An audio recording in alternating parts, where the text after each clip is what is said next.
श्रीपरमात्मने नमः। अथ पञ्चदशोऽध्यायः। श्रीभगवानुवाच ऊर्ध्वमूलमदशाखमश्वत्थं प्राहुरव्ययं छन्दांसि यच्च पर्णानि यस्थं वेद स वेदवित्। अधश्चोर्ध्वं प्रसृतास्तस्य शाखा गुणप्रवृद्धा विषयप्रवालाः।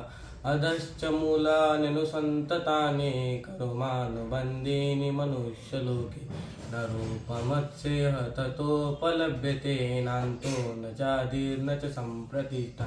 अश्वत्थमेनं सुविरूढमूलमसङ्गशस्त्रेण दृढेन छित्त्वा ततः पदं तत्परिमार्गितव्यं यस्मिन् गता निवर्तन्ति भूयाः।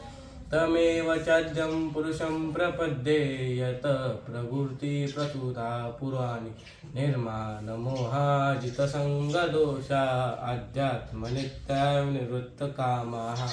द्वन्द्वैर्विमुक्ता सुखदुःखसंज्ञैर्गच्छन्ति मूढां पदमव्ययते न तद्भासेते सूर्य न शशाङ्को न पावकः। यद्गत्वा निवर्तन्ते तद्धाम परमं मम।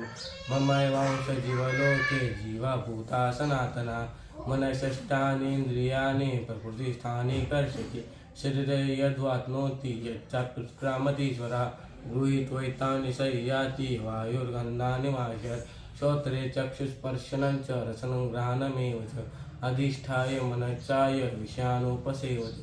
उत्क्रामन्तं स्थितमपि भुज्यान वा गुणान्वितं विमूढानानुपश्यन्ति पश्यन्ति ज्ञानचक्षुषा। यतन्तो योगिनश्चैनं पश्यन्त्यात्मन्यवस्थितं यतन्तोऽप्यकृतात्मानो नैनं पश्यन्तचेतसा। यदादित्यगतं तेजो जगद्भासेतेऽखिलं यच्चन्द्रमसि यच्चाग्नो तत्तेजो विद्धि मामकम्। गामाविशस्य भूतानि धारयाम्यामोजसा पुष्णानि चोषधि सर्वा सोमो भूत्वा रसात्मका। अहं वैश्वानरो भूत्वा प्राणिनां देहमाश्रिता। प्राणापानसमायुक्तः पचाम्यन्नं चतुर्विधं सर्वस्य चाहं हृदि सन्निविष्टो मत्तः स्मृतिज्ञानमपोहनं च। वेदे च सर्वैरहमेव विद्यो वेदान्तकृद्वेदविदेव चाहम्।